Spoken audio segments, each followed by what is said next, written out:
आणि ह्या प्रकरणामध्ये महाराष्ट्राचे मुख्यमंत्री माननीय देवेंद्र फडणवीस साहेबांनी आणि उपमुख्यमंत्री माननीय एकनाथ शिंदे साहेब असू द्या, उपमुख्यमंत्री सुनेत्राताई असू द्या, तिघांनीही लक्ष घातलं होतं.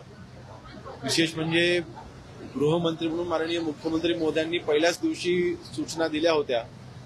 ज्या क्रूरतेने आरोपीने ह्याच्यामध्ये चिमुकलीवरती तिथे अत्याचार केला आणि त्या चिमुकलीला तिथे जीव घेतला.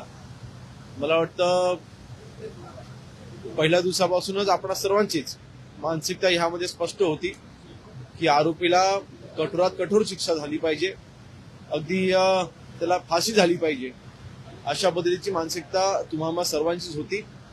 पण शेवटी न्याय व्यवस्था आहे.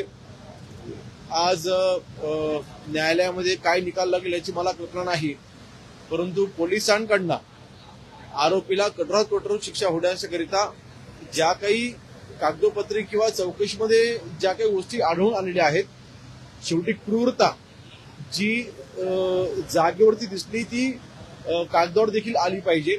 ती पोलिसांनी प्रूव्ह करण्यामध्ये यश मिळालं आहे असं मला तरी वाटतंय.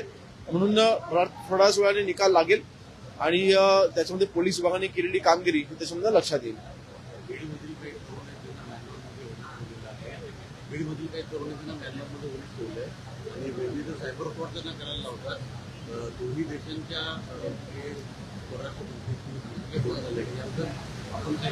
नाही, दोन्ही देशांच्या परराष्ट्र मंत्र्यांचं बोलणं झालं की नाही याची मला कल्पना नाही, परंतु म्यानमार असू द्या किंवा अन्य असे काही देश आहेत ज्या देशांसोबत भारताची ट्रीटी नसल्यामुळे इथून तुम्हाला नोकरीला लावतो असं खोटं आमिष दाखवून काही कामगारांना तिथे नेलं जातं.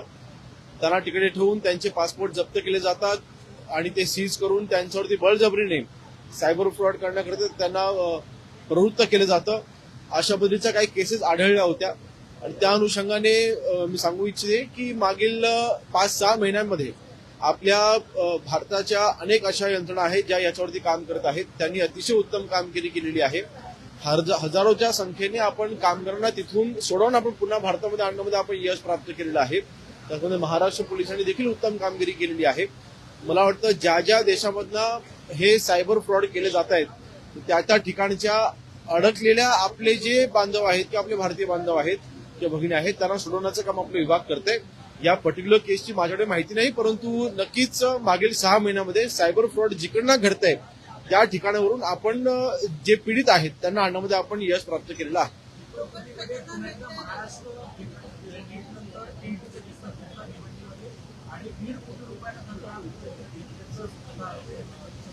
आणि यामध्ये ठाणे पोलीस विभागाने नक्कीच त्याच्यामध्ये उत्तम कामगिरी केलेली आहे.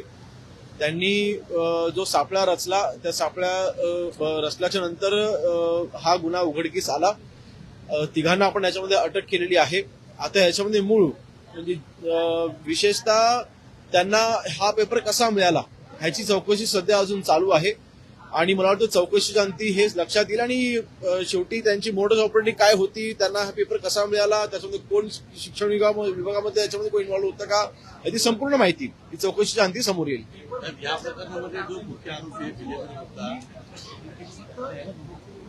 विजेंद्र गुप्ता आणि विकास यांनी देशभरामध्ये जवळपास 20 पेपर लीक केले. हे नीट आणि सीईटी मध्ये पण आहेत. ते त्याच्यामध्ये आता तपासात झाले.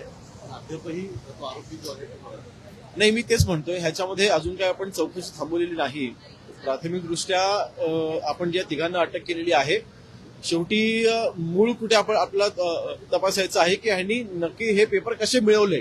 त्या मुळापर्यंत जोपर्यंत आपण जात नाही तोपर्यंत अर्थातच आपली ही चौकशी चालू राहणार आहे आणि नक्कीच जो कोण मूळ आरोपी त्याला देखील अटकेस आणण्यात येईल. या प्रकरणामध्ये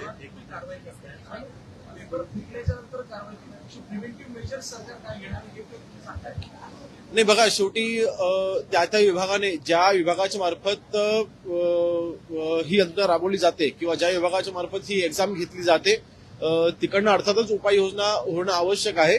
जिथे गृह विभागाचा संबंध आहे, जिथे आता हा पेपर व्हायच्या अगोदरच आपण हा सापळा रचला होता आणि आपण कारवाई केलेली आहे.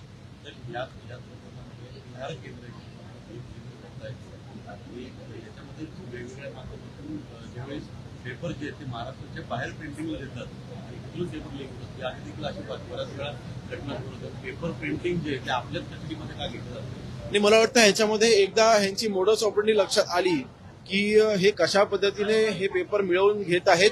मला वाटतं ते लक्षात आल्याच्यानंतर त्याच्यावरती आपल्याला उपाययोजना करता येतील किंवा ते पुन्हा घडणार नाही याची आपल्याला उपाययोजना करता येईल. धन्यवाद. बायकाळामध्ये साहेब बायकाळ जुलूस प्रकरण होतं.